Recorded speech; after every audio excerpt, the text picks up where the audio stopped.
सभी साथियों को नमस्कार। सभी लोग स्वस्थ हों, अपनी पढ़ाई ठीक से कर रहे हों, शुभकामनाएं हैं।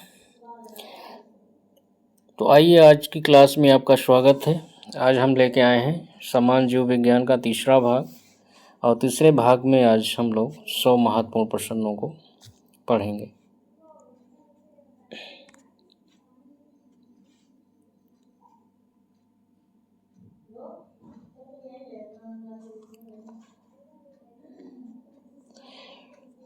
तो देखते हैं पहला प्रश्न क्या है।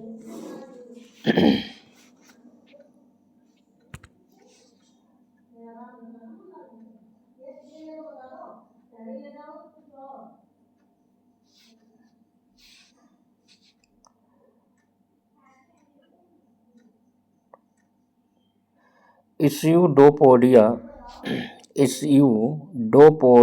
एक कूटपाद है जिससे अमीबा जो है अपने भोजन को निगलता है। तो इस्यूडोपोडिया जो है ये कूटपाद होता है, फॉल्स फिट होते हैं, जिससे अमीबा जो है अपना भोजन निगलता है। अमीबा ये जो है प्रोटोजुआ संघ से संबंधित होता है। तालाबों, पोखरों, नदियाँ, झरनों में पाया जाता है।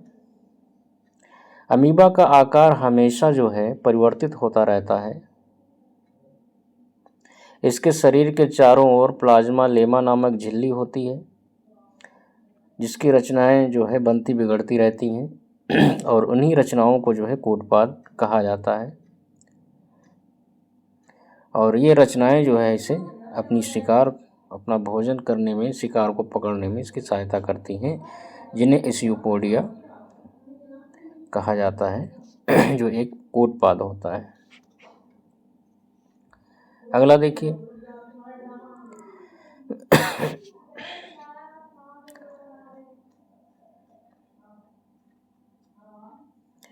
वालवाक्स। तो वालवाक्स जीव जो है, वालवाक्स जीव जो होता है,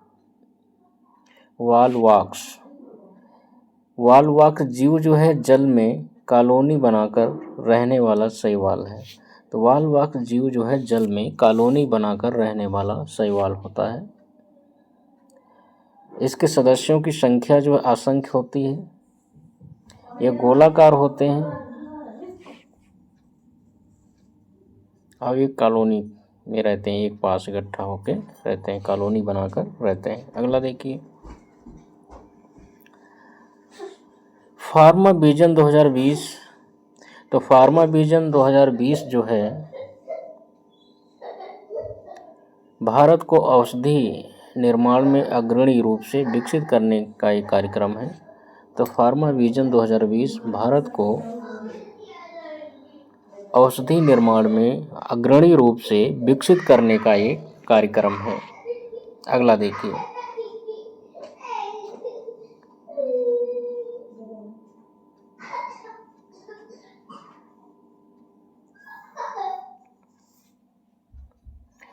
पेप्टाइड बंध। तो पेप्टाइड बंध का जो निर्माण है, पेप्टाइड बंध का निर्माण जो है अमीनो समूह और कार्बोकिसल समूह के बीच होता है। तो पेप्टाइड बंध का निर्माण अमीनो समूह और कार्बोकिसल समूह के बीच होता है।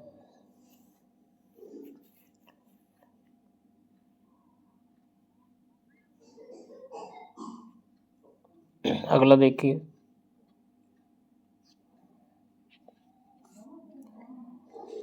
कोलीफॉर्म जीवाणु। तो कोलीफॉर्म जीवाणु की संख्या नदी के जल में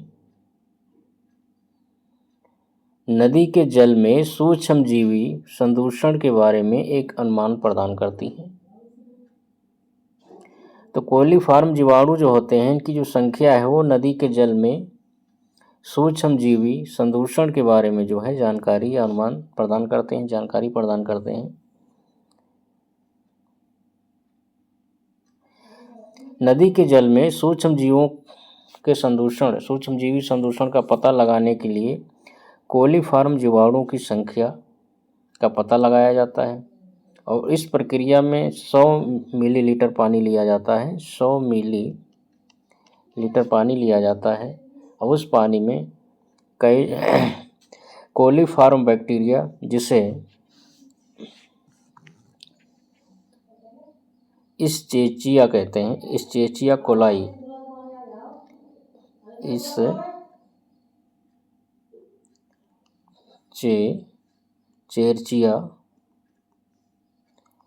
चेरचिया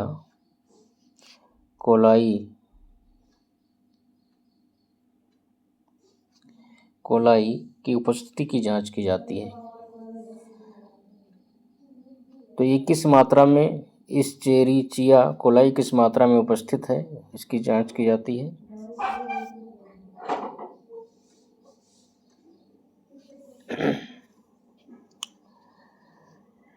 अगला देखिए,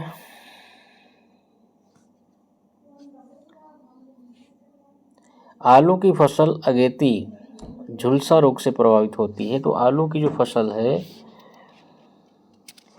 ये झुलसा रोग से प्रभावित होती है। तो आलू में ये झुलसा रोग हो जाता है, जिसमें इसकी पत्तियां जो है झुलस जाती हैं, जल से जाती हैं। तो ये आलू में होता है।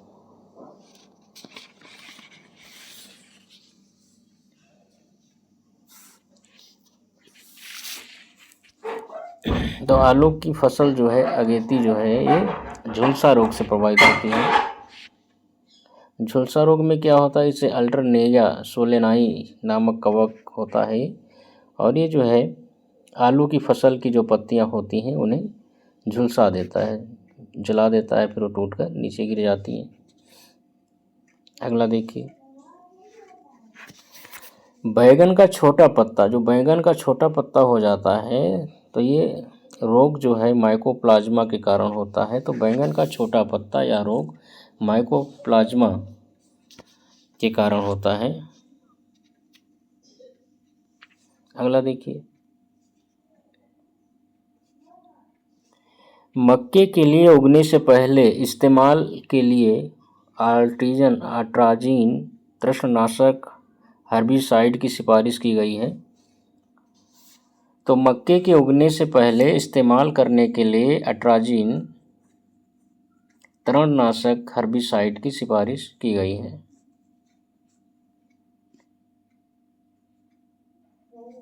ठीक है, तो मक्के की फसल को है उगने से पहले, मतलब उसको बोने के समय उसमें अट्राजीन जो है तृणनाशक हर्बिसाइड अगर डाल दिया जाए तो अच्छा होता है फसल के लिए।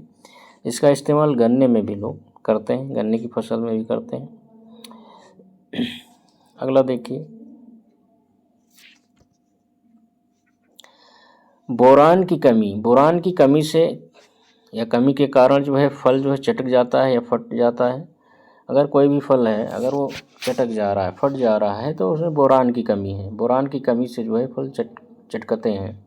ठीक है, अगला देखिए, फलों में वृद्धिरोधक हार्मोन्स की अधिकता के फलस्वरूप भी फल चटक जाते हैं। तो वृद्धिरोधक हार्मोन्स की अगर अधिकता फल में हो जाती है फिर भी फल जो है वो चटक जाएगा, फट जाएगा। अगला देखिए,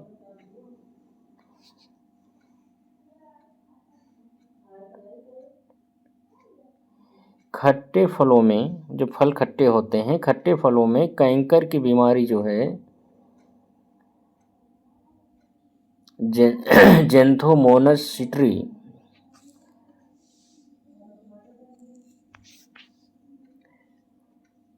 तो खट्टे फलों में कैंकर की बीमारी जो है जेंथोमोनस सिट्री बैक्टीरिया के कारण होती है। तो खट्टे फलों में कैंकर की बीमारी जेंथ्रोमोनस सिट्री बैक्टीरिया होता है, या जीवाणु होता है, तो इसके कारण होती है। अगला देखिए,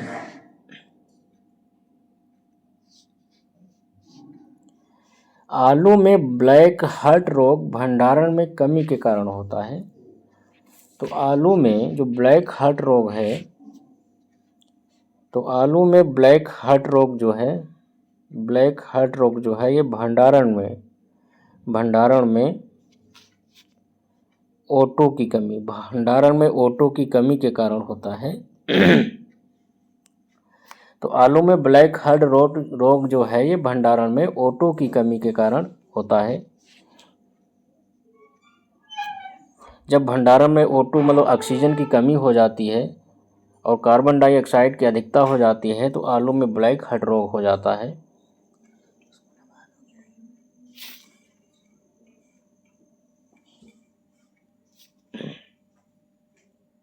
अगला देखिए,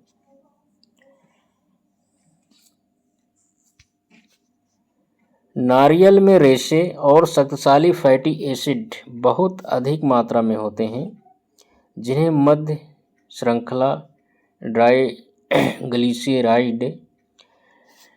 ट्राइग्लिसराइड कहा जाता है। तो नारियल में रेशे और शक्तिशाली फैटी एसिड बहुत अधिक मात्रा में होते हैं, जिन्हें मध्य श्रृंखला ट्राइग्लिसराइड कहा जाता है। ट्राइग्लिसराइड कहा जाता है। तो ट्राइग्लिसराइड क्या है?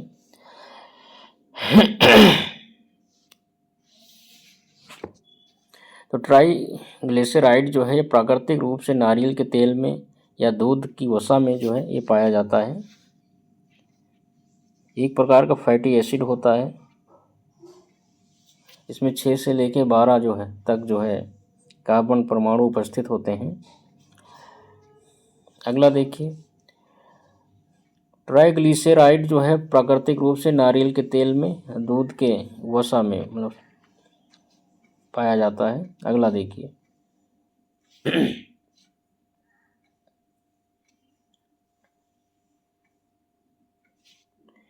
काफ़ी सिफारिश की जाने वाली खाद्य पदार्थ ब्रोकली जो है सब्जियों के फूल गोभी परिवार से संबंधित है। तो काफ़ी सिफारिश की जाने वाली खाद्य पदार्थ ब्रोकली सब्जियों के फूल गोभी परिवार से संबंधित हैं।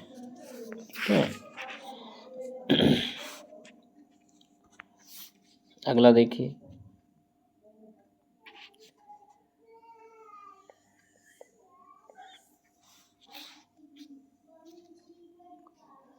फाइटोन्यूट्रिएंट्स ने प्रतिऑक्सीकारक और एंटी इन्फ्लेमेटरी गुण होते हैं, जो मानव शरीर को स्वस्थ रखने में सहायक होते हैं। तो फाइटोन्यूट्रिएंट्स ने प्रतिऑक्सीकारक और एंटी इन्फ्लेमेटरी गुण होते हैं, जो मानव शरीर को स्वस्थ रखने में सहायक होते हैं। तो जो फाइटोन्यूट्रिएंट्स होता है ये जो इसमें जो है प्रतिऑक्सीकारक और एंटी इन्फ्लेमेटरी गुण होते हैं, जो मानव शरीर को स्वस्थ रखने में सहायक होते हैं। अगला देखिए, विसरण की प्रक्रिया प्राकृतिक जल विज्ञान हाइड्रोलॉजिकल अथवा जल चक्र का भाग नहीं होता है। तो जो विसरण है, विसरण की जो प्रक्रिया है यह प्राकृतिक जल विज्ञान हाइड्रोलॉजिकल अथवा जल चक्र का भाग नहीं होता है। तो जल चक्र के भाग क्या होते हैं? जल चक्र कौन कौन से भाग होते हैं, कौन से जल चक्र होते हैं? तो इसमें जल चक्र में जैसे कि वाष्पीकरण होता है, वाष्पीकरण होता है जल चक्र में। वर्षण होगा, जल चक्र में वर्षण शामिल होता है। और जो है वाष्पीकरण से संबंधित वाष्पोत्सर्जन शामिल होता है इसमें। वाष्पोत्सर्जन।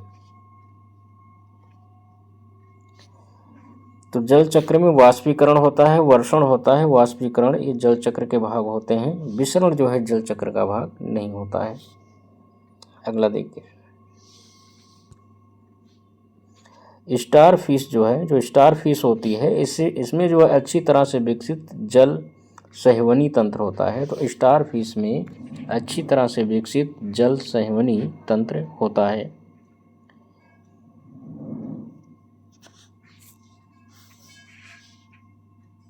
अगला देखिए,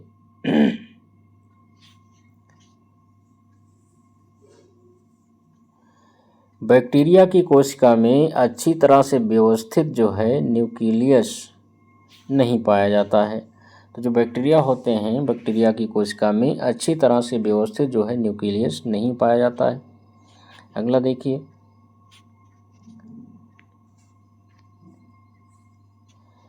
लैक्टोज या लैक्टोज इंट्रालेरेंस। लैक्टोज इंट्रालेरेंस ऐसी स्थिति है जहां छोटी आंतें या अतड़ियाँ दुग्ध उत्पादन में मौजूद चीनी को तोड़ नहीं पाती हैं। तो लैक्टोज इंट्रालेरेंस ऐसी स्थिति होती है जहां छोटी आंतें जो हैं दूध उत्पादन में मौजूद चीनी को तोड़ नहीं पाती हैं। यही ऐसी स्थिति है जब आप जो है दूध पी लेते हैं तो फिर आपकी पाचन समस्या बिगड़ जाती है। जो उसमें शर्करा होता है, जो लैक्टोज होता है, वो पाचन को बाधित कर देता है, जिससे डायरिया या गैस बनने की समस्या हो जाती है। अगला देखिए,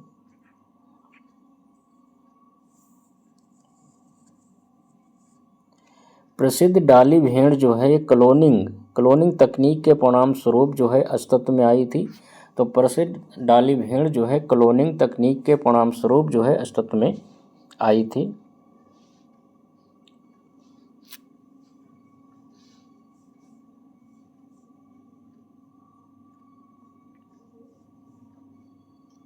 तो डाली भेड़ जो है ये क्लोनिंग की गई पहली स्तनधारी पशु थी। ठीक है। अगला देखिए, भोजन के वास अवयव,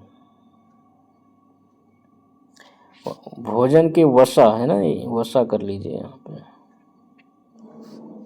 भोजन के वसा अवयव का सकल कैलोरीफिक मान जो है सर्वाधिक होता है। तो भोजन अगर हम करते हैं और उसमें अगर वसा है तो वसा का जो है अवयव जो है सकल कैलोरीफिक मान जो है सर्वाधिक होता है। तो वसा का सकल कैलोरीफिक मान जो है अधिक होता है।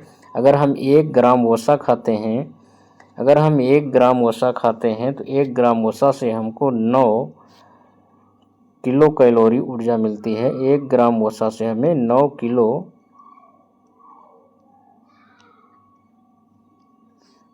कैलोरी ऊर्जा जो है हमको मिल जाती है। तो 1 ग्राम वसा खाने से 9 किलो कैलोरी ऊर्जा जो है हमें मिलती है। तो अगर भोजन में आपके वसा शामिल है, वसा फैट शामिल है, तो इसका जो है कैलोरीफिक मान जो होता है वो सर्वाधिक होता है। अगला देखिए, 1 ग्राम कार्बोहाइड्रेट, 1 ग्राम अगर कार्बोहाइड्रेट खाते हैं तो इसमें 4 किलो कैलोरी ऊर्जा मिलती है। अगर 1 ग्राम कार्बोहाइड्रेट जैसे आप चावल में मिलता है, चावल है, गेहूं है, आलू है, तो ये 1 ग्राम अगर कार्बोहाइड्रेट खाते हैं तो 4 किलो कैलोरी ऊर्जा ले लेते हैं। अगला देखिए, हमारी त्वचा की जो ऊपरी सतह होती है वो यह अधचर्म कहलाती है। तो हमारे त्वचा की जो ऊपरी परत होती है यह अधचर्म जो है कहलाती है।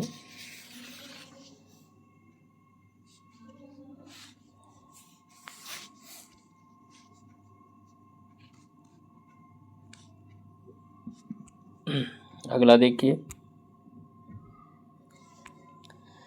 शरीर में तरल पदार्थ के संतुलन को बनाए रखने के साथ साथ हृदय की मांसपेशियों के सही तरीके से काम करने के लिए पोटेशियम महत्वपूर्ण होता है। तो शरीर में तरल पदार्थ के संतुलन को बनाए रखने के साथ साथ हृदय की मांसपेशियों के सही तरीके से काम करने के लिए पोटेशियम महत्वपूर्ण होता है।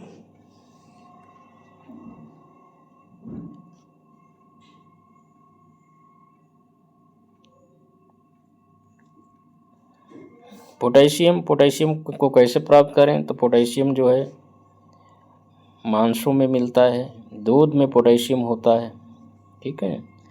साबुत जो अनाज होते हैं, साबुत अनाजों में पोटेशियम होता है, ताजे फल और सब्जियों में पोटेशियम मिलता है। अगला देखिए,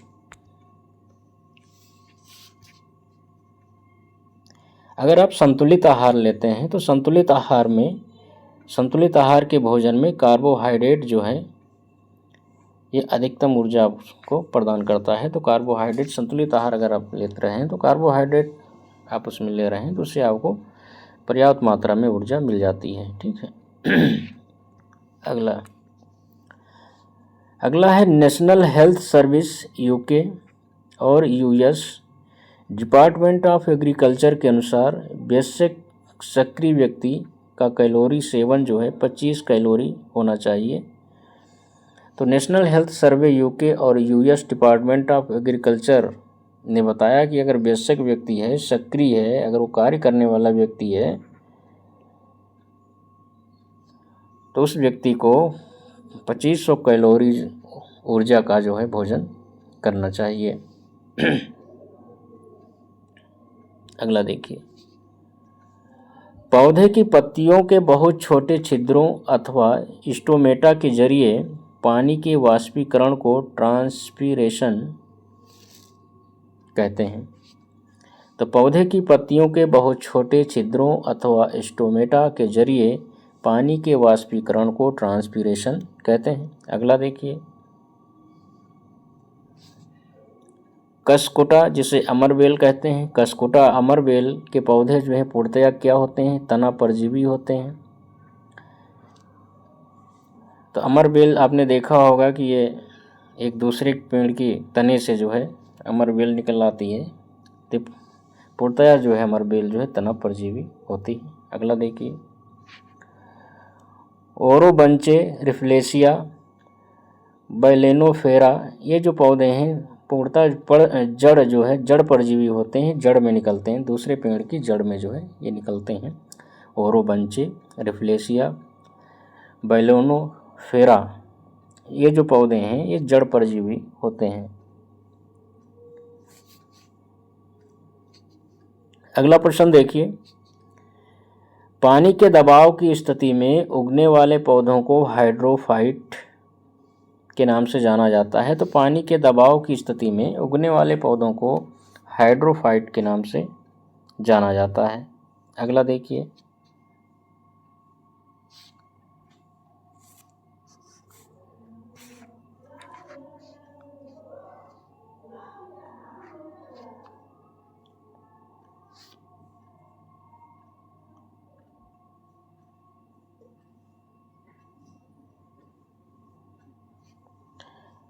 खरपतवार फ्लारिस माइनर, खरपतवार फ्लारिस मारन जो है एक ग्रामिनी जो है, ग्रामिनी कर लीजिए।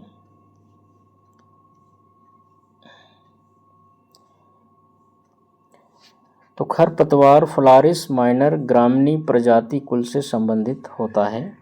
तो खरपतवार फ्लारिस माइनर ग्रामिनी प्रजाति कुल से संबंधित होता है। अगला देखिए, हेरोइन, हेरोइन क्या है भाई? ये नशीली दवा है, नशीला पदार्थ है। तो हेरोइन जो है, जो नशीली दवाओं के दुरुपयोग के लिए इस्तेमाल के लिए जिम्मेदार प्रमुख रसायनों में से एक है। तो यह पोस्ता से प्राप्त होती है।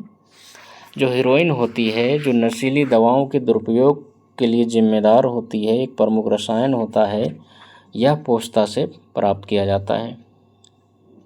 अगला देखिए,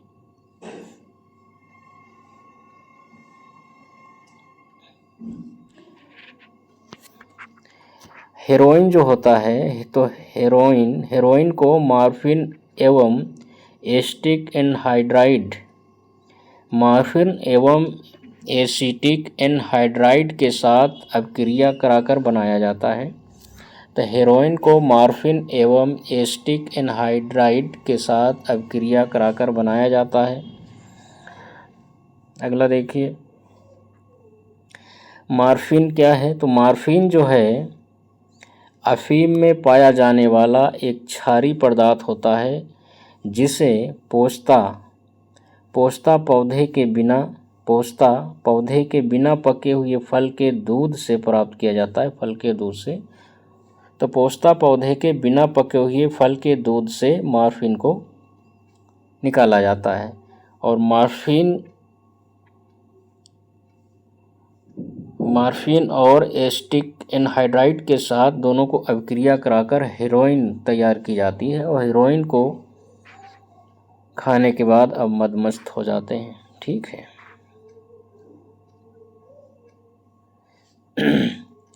अगला देखिए, कपास में स्टेम एप्लीकेशन का उपयोग चूसक कीट के प्रबंधन के लिए किया जाता है। तो कपास में जो है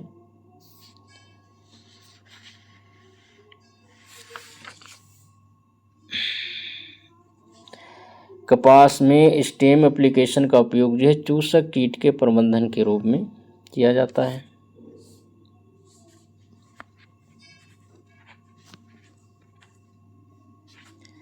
तो जो ये स्टेम एप्लीकेशन है ये क्या है, पर्यावरण हितैषी है ना। अब पर्यावरण हितैषी है, एक प्रभावी तकनीक है। तो इसका उपयोग चूसक कीट के प्रबंधन के रूप में किया जाता है। अगला देखिए,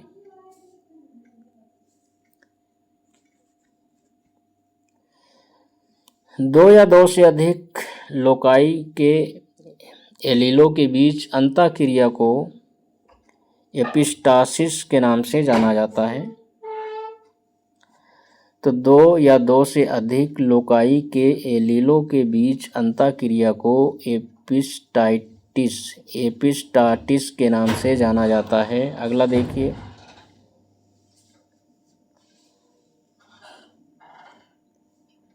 पुस्तक fungi and disease in plants के लेखक डॉक्टर E.J. बटलर हैं। तो पुस्तक fungi and disease in plants के लेखक डॉक्टर E.J. बटलर हैं। अगला देखिए,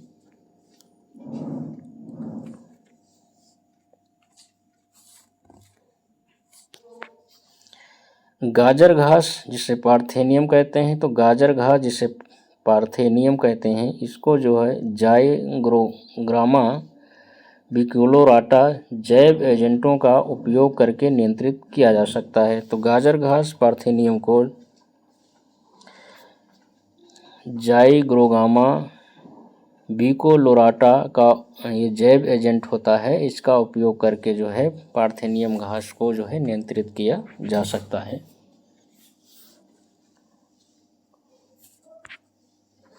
पार्थेनियम क्या है, एक जहरीली घास होती है, जहरीला खरपतवार होता है।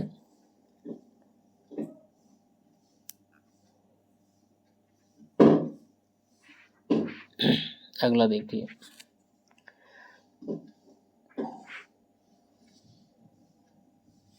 ऑक्सिन हार्मोन्स का उपयोग जो है तृणनाशक के रूप में किया जाता है। तो ऑक्सिन हार्मोन्स का उपयोग जो है इसे तृणनाशक के रूप में किया जाता है। अगला देखिए, चेचक के टीके की खोज एडवर्ड जेनर द्वारा की गई थी। तो चेचक के टीके की खोज जो है एडवर्ड जेनर के द्वारा की गई थी। ये एडवर्ड जेनर जो है यूनाइटेड किंगडम के निवासी थे। अगला देखिए, सितंबर 2017 में एशिया का पहला दोनों ऊपरी बाहों वाला सफल प्रत्यारोपण जो है केरल राज्य के अस्पताल में आयोजित किया गया था। तो सितंबर 2017 में एशिया का पहला दोनों ऊपरी बाहों का सफल प्रत्यारोपण केरल राज्य का कौन सा अस्पताल था, तो अमृता हॉस्पिटल, केरल राज्य के अमृता हॉस्पिटल में इसका कार्यक्रम को सफलतापूर्वक आयोजित किया गया था, जिसमें एक 19 वर्षीय लड़की थी और उस लड़के की दोनों बाहों को जो कट गई थी वो बाद में सफलतापूर्वक जोड़ दिया गया था। और इस कार्य को जो है अंजाम देने वाले डॉक्टर सुब्रमण्यम अय्यर थे। ठीक है। अगला देखिए, भारतीय वैज्ञानिक एम.एस. स्वामीनाथन ने नॉर्मन बोरलॉग के साथ सहयोग किया, जिसकी परिणति भारत में हरित क्रांति के रूप में हुई थी। अगला देखिए,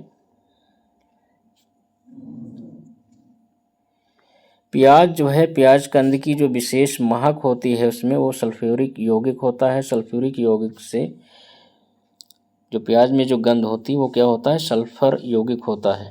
ठीक है।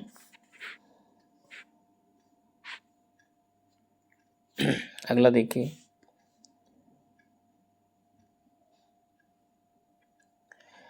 प्याज के छिलके उतारने पर आंसू आते हैं, क्योंकि प्याज में सल्फेनिक अम्ल निष्कासित होता है। तो प्याज के छिलके उतारने पर आंसू आते हैं, क्योंकि प्याज जो है सल्फेनिक अम्ल निष्कासित करता है। जब हम छिलके उतारते हैं तो प्याज से क्या निकलता है? सल्फेनिक अम्ल निकलता है, और उससे जो है हमारे आंखों में आंसू आ जाते हैं। अगला देखिए, पेड़ के वार्षिक छल्लों को गिनकर जो है पेड़ की उम्र का पता लगाया जा सकता है। तो पेड़ के वार्षिक छल्लों को गिनकर उसकी उम्र का पता लगाया जा सकता है। जब पेड़ होता है, पेड़ को काटते हैं, काटने के बाद जो है उसमें इस प्रकार से लेयरें होती हैं, इन लेयरों से जो है उसकी उम्र का पता लगाया जा सकता है। अगला देखिए,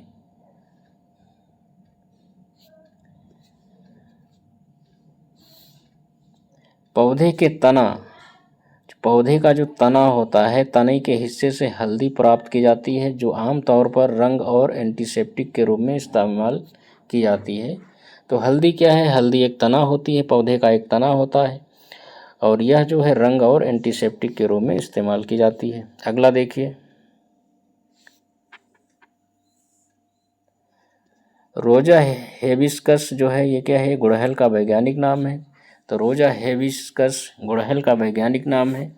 अगला देखिए, दूध को दही के रूप में खट्टा करना किण्वन का एक उदाहरण है। तो दूध को दही के रूप में खट्टा करना किण्वन का एक उदाहरण है। अगला देखिए, सिरके में जो है एस्टिक एसिड अम्ल पाया जाता है। तो सिरके में जो है एस्टिक एसिड अम्ल पाया जाता है। अगला देखिए, मौलिक अम्ल जो है ये सेब में पाया जाता है। तो मौलिक अम्ल सेब में पाया जाता है। अगला देखिए, लैक्टिक अम्ल जो है, लैक्टिक अम्ल ये दही में पाया जाता है या खट्टे दूध में पाया जाता है। ठीक है। अगला देखिए, इमली जो होती है, इमली में टार्टरिक एसिड पाया जाता है। अगला देखिए, आंवला, आंवला में एस्कार्बिक एसिड होता है। तो आंवला में एस्कार्बिक एसिड होता है। टमाटर में ऑक्सैलिक एसिड होता है, जो टमाटर होता है इसमें ऑक्सैलिक एसिड होता है। अगला देखिए, नारंगी, संतरा और नींबू में सिट्रिक एसिड होता है। जो नारंगी, संतरा, नींबू होता है इसमें सिट्रिक एसिड होता है। अगला देखिए, अधिकांश कीट ट्रेकिया प्रणाली के द्वारा सांस लेते हैं। जो अधिकांश जो कीट होते हैं ये ट्रेकिया प्रणाली के द्वारा सांस लेते हैं। अगला देखिए, एटीपी के ऊर्जा के द्वारा ऊर्जा प्रकाश प्रतिक्रिया से अंधकार प्रतिक्रिया में स्थानांतरित होती है। तो एटीपी के द्वारा ऊर्जा जो है प्रकाश प्रतिक्रिया से अंधकार प्रतिक्रिया में स्थानांतरित हो जाती है।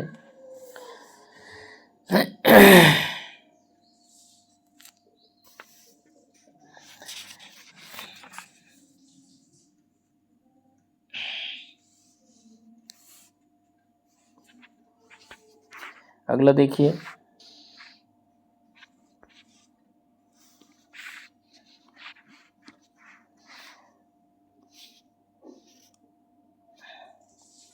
शहद का प्रमुख घटक जो है फ्रक्टोज होता है। तो शहद का प्रमुख घटक जो है क्या है? फ्रक्टोज होता है। अगला देखिए, रेयान जो है ये मानव निर्मित प्रथम फाइबर है। तो रेयान क्या है? ये मानव निर्मित जो है प्रथम फाइबर है।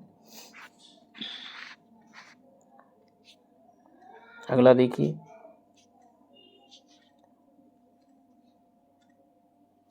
औद्योगिक अभिशालुता विज्ञान केंद्र जो है लखनऊ में स्थित है।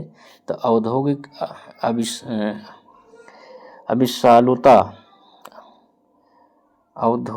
अभिशालुता विज्ञान केंद्र जो है, विज्ञान शोध केंद्र जो है ये लखनऊ में स्थित है। और 1965 में जो है लखनऊ में जो है इसे स्थापित किया गया था। अगला देखिए,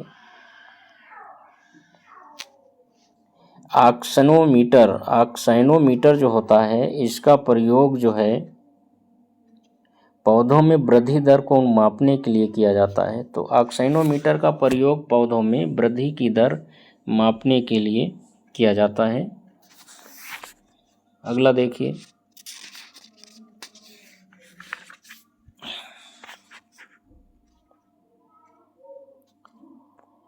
इंसुलिन, तो इंसुलिन की खोज जो है एफ.जी. बैंटिंग ने की थी। इंसुलिन की खोज एफ.जी. बैंटिंग ने की थी। अगला देखिए, फैलोपियन ट्यूब को काटना और बांधना ट्यूबेक्टॉमी कहलाता है। तो फैलोपियन ट्यूब को काटना या बांधना ट्यूबेक्टॉमी कहलाता है। अगला देखिए, मकड़ी में श्वसन अंग ट्रैकिया या बुक लंग्स होता है। तो जो मकड़ियाँ होती हैं, विभिन्न प्रकार की मकड़ियाँ होती हैं, कुछ मकड़ियों में बुक लंग्स होते हैं, कुछ मकड़ी में ट्रैकिया बुक लंग्स होते हैं। ट्रैकिया और बुक लंग्स दोनों होते हैं, कुछ में ट्रैकिया होते हैं। ये जो और जो ट्रैकिया बुक लंग्स होते हैं, ये मकड़ी के श्वसन अंग होते हैं। ठीक है। अगला देखिए, सीटी स्कैन, जो सीटी स्कैन होता है इसमें एक्सरे का उपयोग होता है। तो सीटी स्कैन में एक्सरे का प्रयोग होता है। अगला देखिए, जल चक्र के दौरान वाष्पीकरण की प्रक्रिया में पौधे की पत्तियां भाग लेती हैं। तो जल चक्र के दौरान जो है वाष्पीकरण की प्रक्रिया में पौधे की जो पत्तियां होती हैं ये भाग लेती हैं। तो जल चक्र के दौरान वाष्पीकरण की प्रक्रिया में पौधे की पत्तियां जो हैं भाग लेती हैं। अगला देखिए, पौधों में होने वाली क्रियाओं में से एक जो इनका तापमान कम कर सकती हैं वाष्पोत्सर्जन होती है। तो पौधों में होने वाली क्रियाओं में से एक जो इनका तापमान कम कर सकती हैं वाष्पोत्सर्जन होती है। अगला देखिए, फ्लोएम एक ऊतक है जो पौधों में पाया जाता है। तो फ्लोएम क्या है? एक ऊतक है जो कहाँ पाया जाता है? पौधों में पाया जाता है। अगला देखिए, आलू को गरीबों का मित्र कहा जाता है। आलू क्या है? या गरीबों का मित्र होता है। अगला देखिए,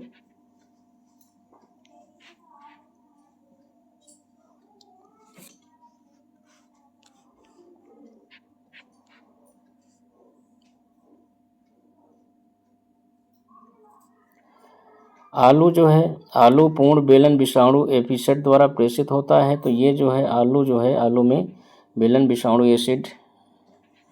एपिसेट जो है ये रोग होता है जो है आलू को प्रभावित करता है। ठीक है। अगला देखिए, भारत में कुल मशरूम उत्पादन में जो व्हाइट बटन मशरूम जो होता है, जो व्हाइट बटन मशरूम है, इसका उत्पादन भारत में अधिक मात्रा में होता है। तो भारत के कुल मशरूम उत्पादन में व्हाइट बटन मशरूम का प्रमुख योगदान है। अगला देखिए, बिहार जो है मशरूम का सर्वाधिक उत्पादक राज्य है। तो बिहार मशरूम का सर्वाधिक उत्पादक राज्य है। बिहार में मशरूम सर्वाधिक उत्पादित किया जाता है। अगला देखिए, एक पौधे की पत्ती में पेरेन्काइमा प्रकार की कोशिकाओं में क्लोरोफिल रहता है। तो एक पौधे की पत्ती में पेरेन्काइमा प्रकार की कोशिकाओं में क्लोरोफिल रहता है।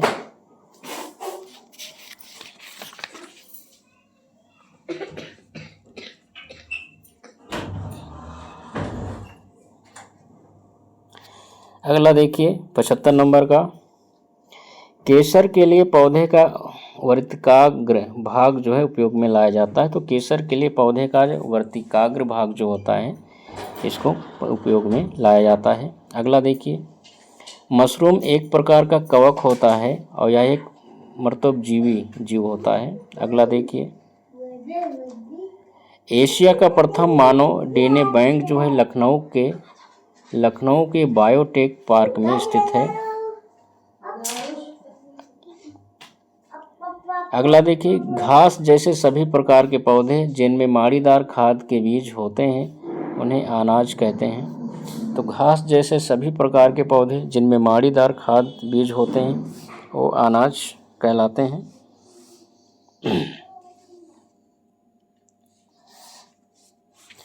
तो माड़ीदार खाद बीज पौधे जैसे गेहूं है, धान है ना, ये फसलें जो हैं इसमें आती हैं।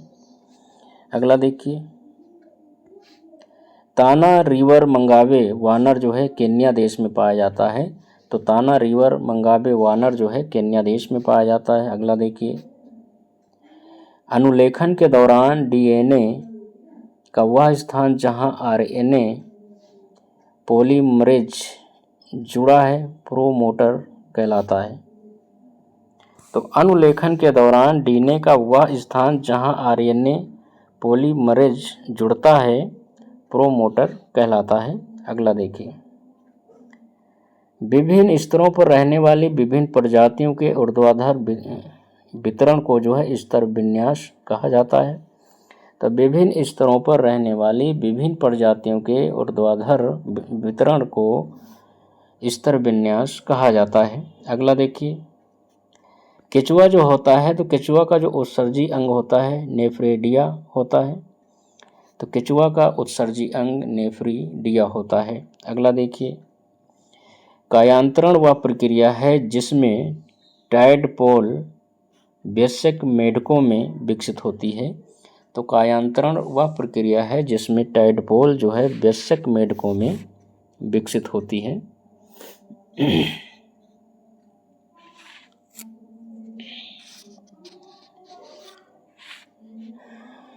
अगला देखिए, ऊर्जा का सिक्का जो है एटीपी कहलाता है। जो ऊर्जा का सिक्का जो है एटीपी कहलाता है।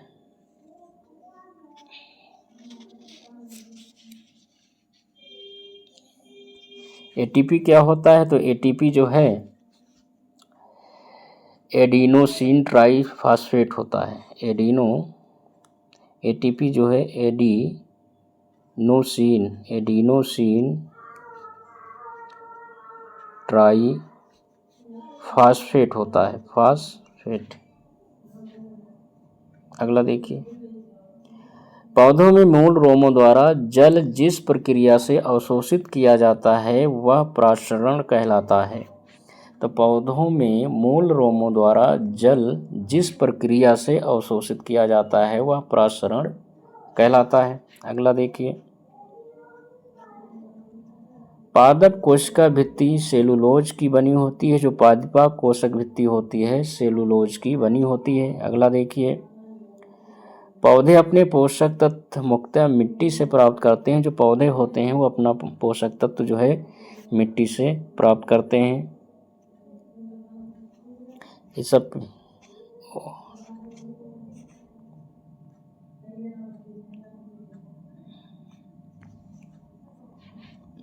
सब पेट में आए हुए प्रश्न है।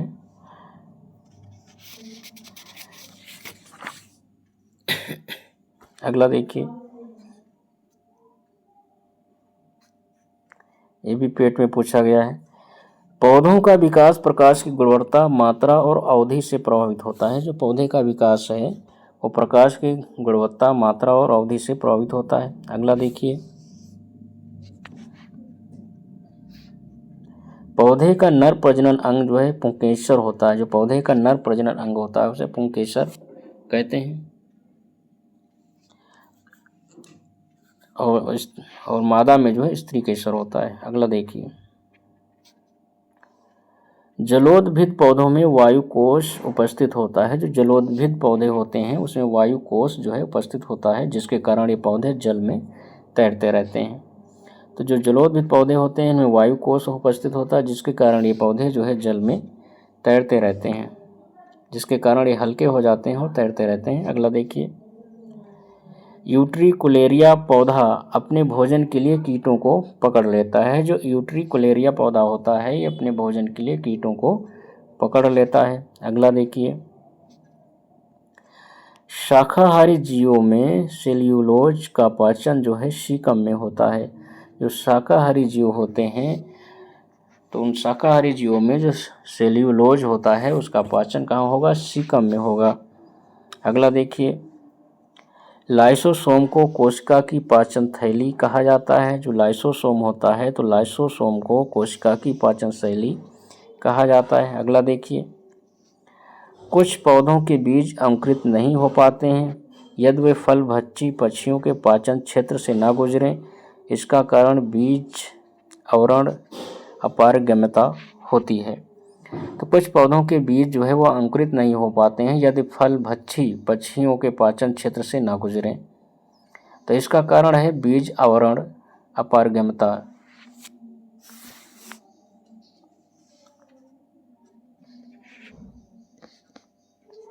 इसमें जैसे फलभक्षी जो है, जो फलभक्षी पक्षी होते हैं, वो जब उन बीजों को खा लेते हैं तो उनके जब पेट से गुजरते हैं पाचन क्षेत्र से, तो उसके बाद जो है वो बीज अंकुरित होते हैं। अगर ऐसा ना हो तो फिर वो अंकुरित नहीं होंगे। इसमें जो है रासबेरी पौधा होता है, वो इस प्रक्रिया से गुजरता है, रासबेरी और ब्लैकबेरी। ब्लैकबेरी के पौधे हैं, इस प्रक्रिया से अंकुरित होते हैं। अगला देखिए, भारत में आनुवंशिक रूप से संशोधित और वाणिज्यिक तौर पर जारी प्रथम पौधा जो है बीटी कपास है। तो भारत में आनुवंशिक रूप से संशोधित एवं वाणिज्यिक तौर पर जारी प्रथम पौधा बीटी कपास है। अगला देखिए, सेम क्वेश्चन है, भारत में व्यावसायिक रूप से जारी पहला आनुवंशिक रूप से संशोधित पौधा बीटी कपास है। अगला देखिए, पादपों में स्थानांतरण प्रक्रिया जाइलम वाहिकाओं द्वारा घुले हुए खनिजों और जल को जड़ों से पत्तियों तक ऊपर की ओर गति करने में मदद करते हैं।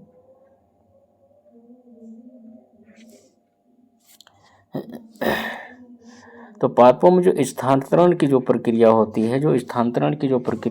है, ये जाइलम कोशिकाओं, स्थानांतरण की जो प्रक्रिया है, जो जाइलम वाहिकाएं हैं, ये जो है घुले हुए खनिजों और जल को जड़ों से पत्तियों के ऊपर तक की ओर गति प्रदान करने में सहायता करती हैं। जड़ों से पत्तियों तक जो है खनिजों को और जल को पहुंचाती हैं। अगला देखिए,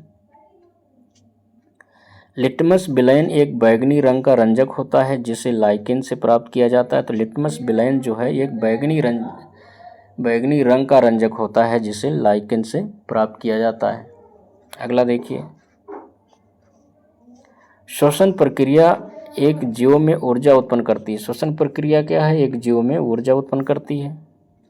तो श्वसन प्रक्रिया एक जीव में ऊर्जा उत्पन्न करती है। और आज का अंतिम लास्ट क्वेश्चन देखिए, इसेरिया कोलाई को जल के मल संबंधी पदार्थों के प्रदूषण को निर्धारित करने के लिए एक संकेतक जीव के रूप में उपयोग किया जाता है।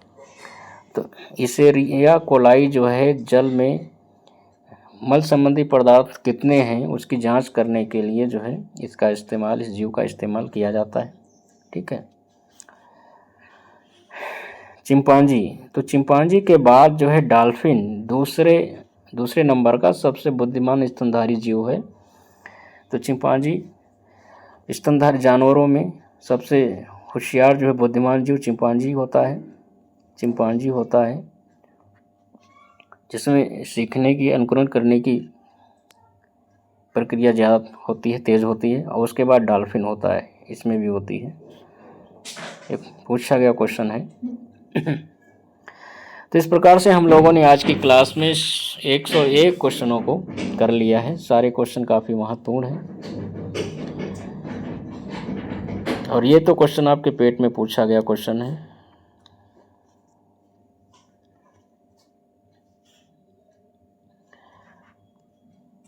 तो इस प्रकार से हम लोगों ने जीव विज्ञान जितने भी क्वेश्चन थे सारे हम लोगों ने जीव विज्ञान के कर लिए हैं।